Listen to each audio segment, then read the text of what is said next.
¿Qué tal amigos? ¿Cómo están? Yo soy Jesús Chavarría, sean bienvenidos a YouRocket. Muchas gracias por caerle a estos videos. Y ahora pues vamos a hablar de cómics. En este caso de un evento que venía precedido de un panorama que no era el más alentador. Y es que en esta onda de ir plantando los distintos elementos sobre los cuales habrían de trabajar, se entretuvieron tanto que empezó a ser un poco desesperante. Claro que nuestra percepción cambió con la imagen que lo anunciaba, en donde se ve a Kraven sentado mientras atrás luce la cabeza de Spider-Man y de otros más como si fueran trofeos, y que nos confirmó que retomarían este viejo concepto de las cacerías humanas multitudinarias que tiene muchísimos antecedentes, sobre todo en el cine. Digo, aquí ya alguna vez hablamos de la película de los 30, de la del malvado Zarov, e incluso recientemente de La Casa, una producción de la que hasta ya hicimos video con la crítica y demás. Todo esto involucrando a la extravagante galería de supervillanos con la que cuenta Spidey, que quizás solo sea superada por la que es la mejor de todas, que es la de Batman, y que hacía todo el asunto bastante antojable, muy llamativo. En ese sentido, debo decir que sí nos quedan a deber, porque desperdician la gran mayoría del abanico de personalidades que tenían a su disposición. Incluso el reencuentro con personajes a los cuales hacía muchísimo que no veíamos y que pudo hacer bastante significativo y que salvó un par, y sobre todo uno del cual hablaré al final porque creo que vale la pena hacer el énfasis, pues termina perdiéndose en la intrascendencia y siendo bastante olvidable. Afortunadamente, la línea principal tiene bastante consistencia, la del protagonista, que no es otro que Kraven, quien aquí regresa en su afán de reconciliarse con sus principios y consigo mismo, con base al enfrentamiento y a reflejarse en Spider-Man, por lo cual organiza un plan que le lleva a secuestrar a distintos supervillanos con nombres de animales y trajes que aluden a ellos para que luego sean cazados. Todo lo van sustentando bastante bien, desde el preludio en el que vemos de lo que es capaz de hacerle a su familia y del destino fatal al que condena a su prole, que por cierto obtuvo de una manera bastante retorcida, con tal de probar su punto, para luego iniciar un recorrido que le lleva a ese momento en el que elige la brutal forma de alcanzar su tan ansiada redención y de paso asegurar la continuidad de su legado.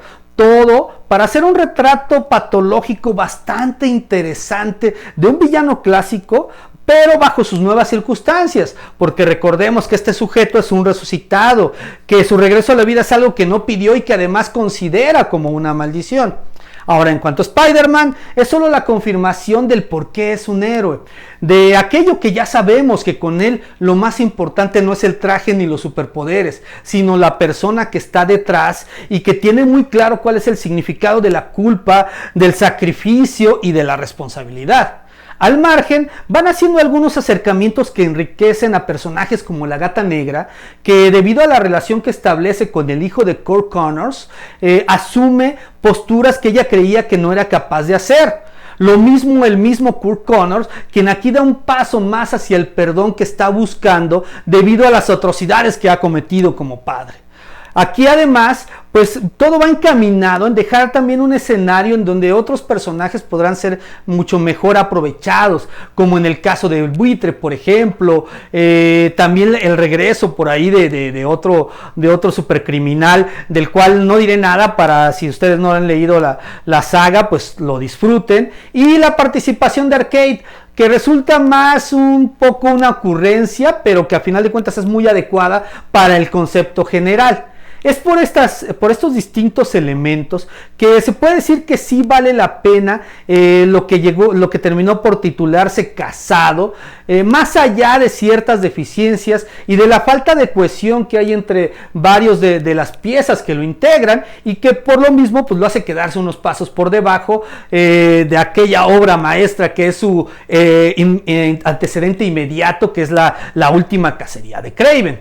Ahora, hay una cereza en este pastel, y es de este personaje del que quería platicarles, del Gibón. Él protagoniza un episodio dentro del armado general que por sí mismo es muy redondo. utilizando un monólogo interno en donde van saltando entre el pasado y el presente, lo cual gráficamente se equilibra con colores ocre y colores más vivos.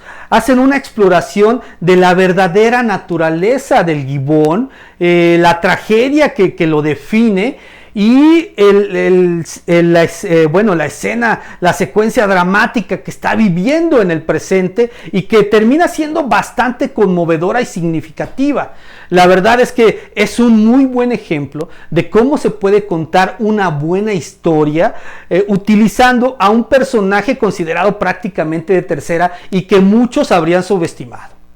Bueno, ahí está nuestro comentario con respecto a Casado, este evento reciente que gira alrededor del universo de Spider-Man, que ya se está editando en México. Salió de hecho en este par de compilaciones que tengo aquí. Se las enseño por si les interesa darle un vistazo, pues las pueden pedir en línea. Dadas las circunstancias actuales, creo que sería lo mejor. La está publicando Smash. Y bueno, pues ahora ya solo me resta nuevamente darles las gracias, invitarlos a que se den una vuelta por nuestro sitio web. Ya saben que ahí se tiene todo lo relacionado con el entretenimiento y la cultura pop, que si tienen tiempo y les dan ganas, pues escuchen nuestra versión en radio que se transmite por ADR Networks los lunes de 5 a 6 de la tarde, y que además pues ya está disponible para todos los que preguntaban. Ya también está en formato podcast en Spotify. Por lo pronto, muchas gracias y nos vemos en el siguiente video.